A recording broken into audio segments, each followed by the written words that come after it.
This episode originally aired on February 28th, 2021. Do you have an idea that you're willing to put everything on the line for? How far are you willing to go, and how long are you willing to wait to turn that idea into an actual business that employs people? Hi, I'm Alicia Butler Pierre. Although money is a great motivator for starting a business, it's not the only one. Sometimes your mission, your calling is bigger than you. Starting a business puts you in a position to hire people in your local community and beyond. Today's special guest will tell you how her company not only changed the course of her and her family's lives, but for her entire country, maybe even the entire continent. Like America's 35th president, John F. Kennedy said, "Ask not what your country can do for you, ask what you can do for your country." Let's start the show. Welcome to Business Infrastructure, the podcast about curing back office blues of fast-growing businesses. If you're a business owner or operator looking for practical tips and solutions to scaling your business in a sustainable manner, you're in the right place. Now here's your hostess, Alicia Butler Pierre.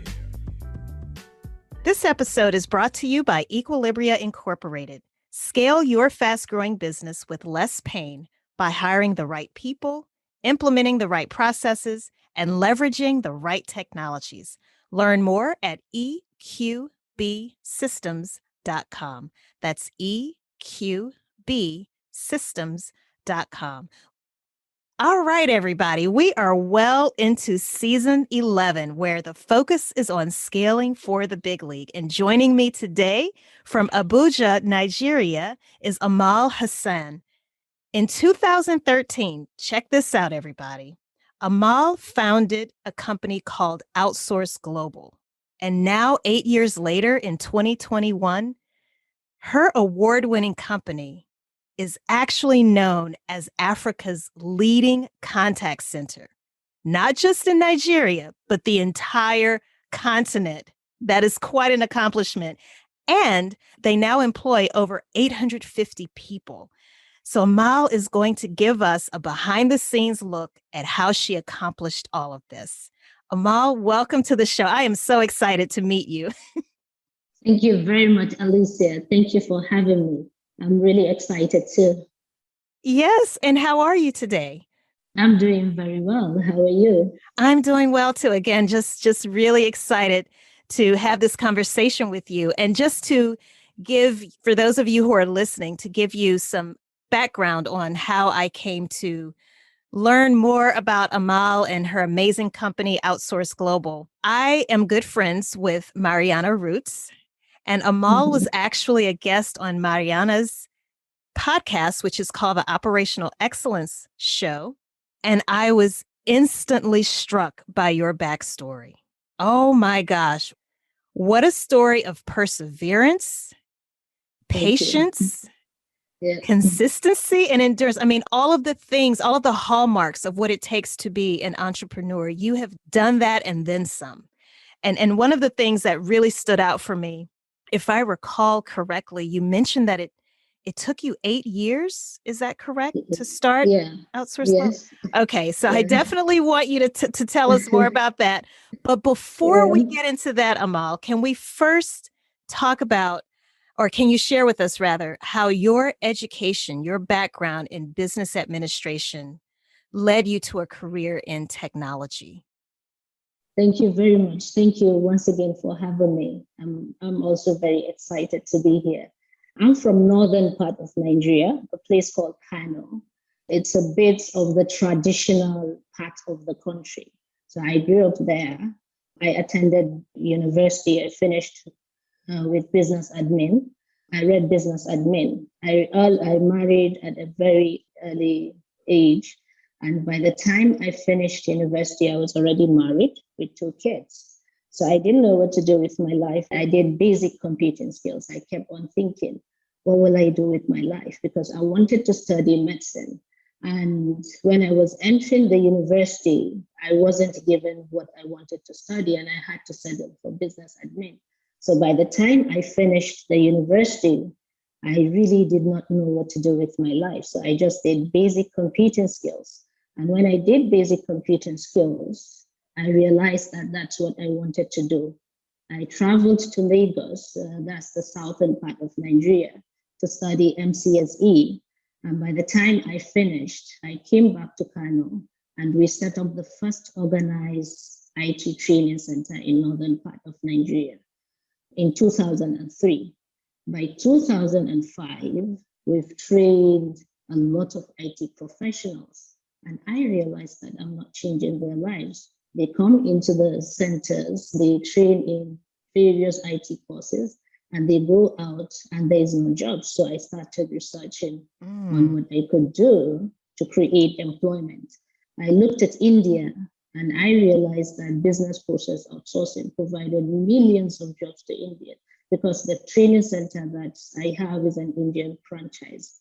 So I looked at India and I looked at the parameters and I realized that we can actually do it. We have very good English speaking people.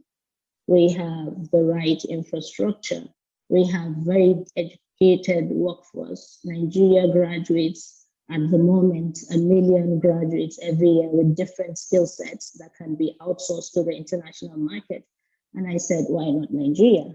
And I moved toward establishing the company. Like you said, from the time that I started the idea in 2008, 2009, it took me 8 years to start the company.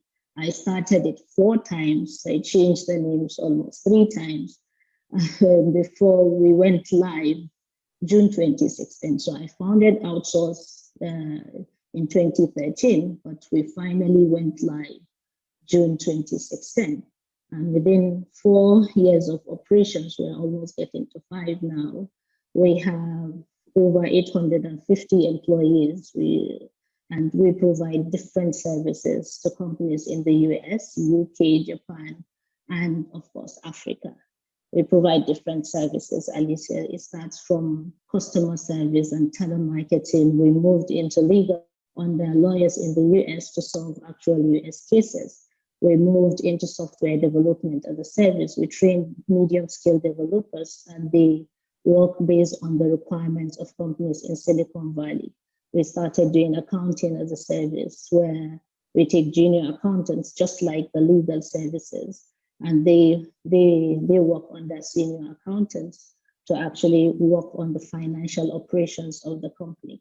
So our model is slightly different than the conventional business process outsourcing model, where is a vendor-client relationship model. We go into partnership with our client with the hope of making an impact in their bottom line. So whatever process they can outsource to us that will allow them to reduce cost and increase revenue, we will take out that process. We'll find the right skill set in Nigeria that would allow them to achieve that. So basically, that's it. That's quite a bit in terms of accomplishments and being able to condense your story in just a matter of a few minutes. I'm wondering if we could just kind of go back in time just a little bit more.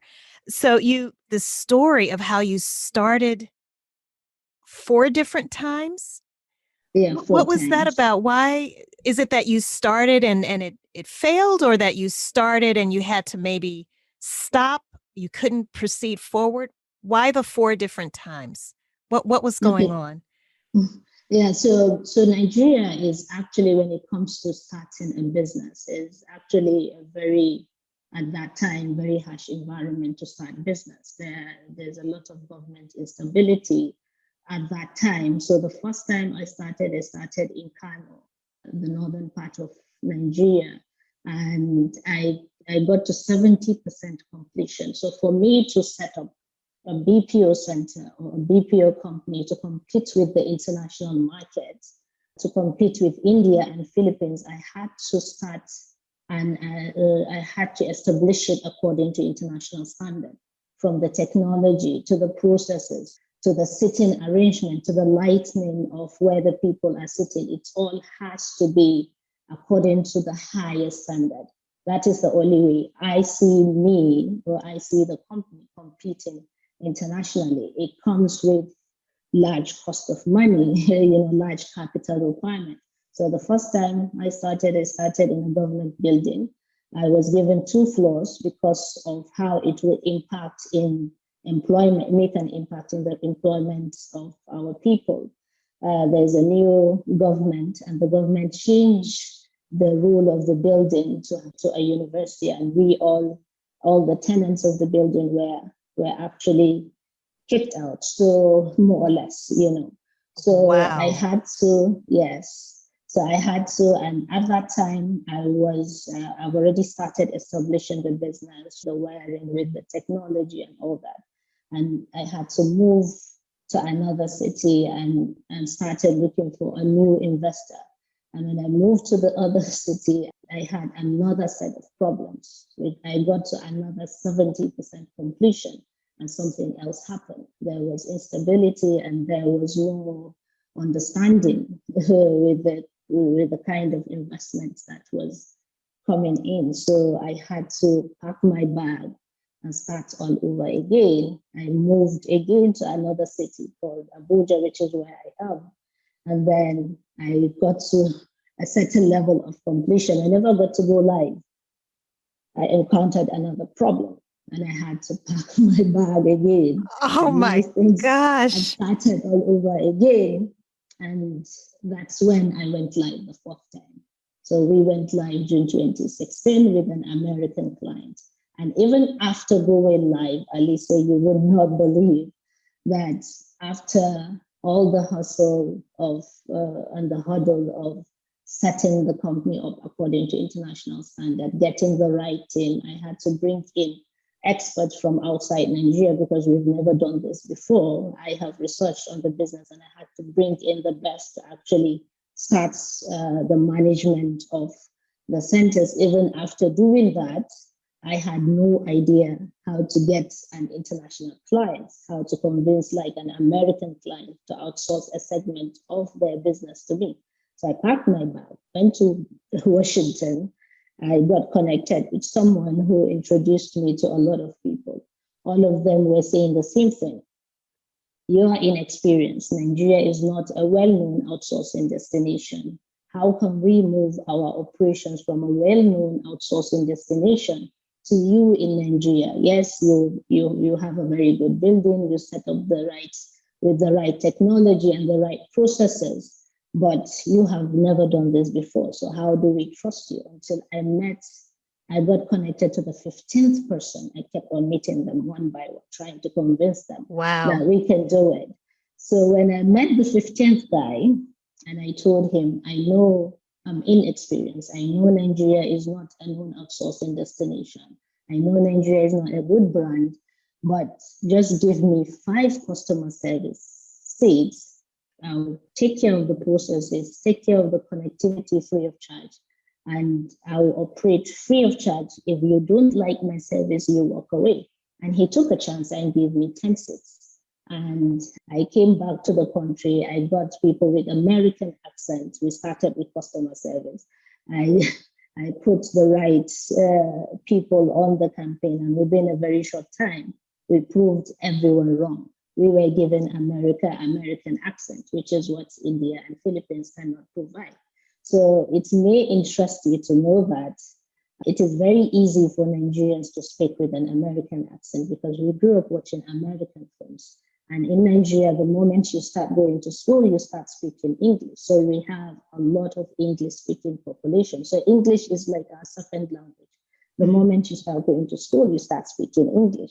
So we have a lot of people that can speak with American accent, with UK accent, based on, the kind of films and movies we're exposed to. So it's very easy for me to get people with American accent. And that's what I'm giving America today.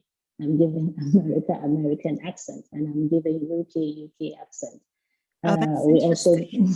I know. It was just starting to get good, right? Well, there's more where that came from. To listen to the full interview, be sure to click the link in the description box below.